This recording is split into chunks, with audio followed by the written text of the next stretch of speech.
Tengo hipo y el truco más rápido y fácil para que se me vaya el hipo es tomándome. Bueno, mi novio me llenó esto. Una tacita de, ¿cómo se llama? De vinagre. Él dice que no funciona, pero le voy a enseñar que esto funciona instantáneamente. Yo bebí, dámelo y ya yo no voy a tener más hipo.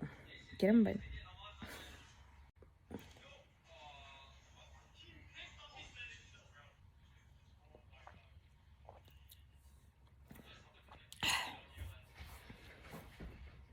Ya me sané. Nada más lo probé. Pues lo traes tú para acá. Yo sé que tú no me crees. Ya, es algo instantáneo, nada más lo pruebo y ya.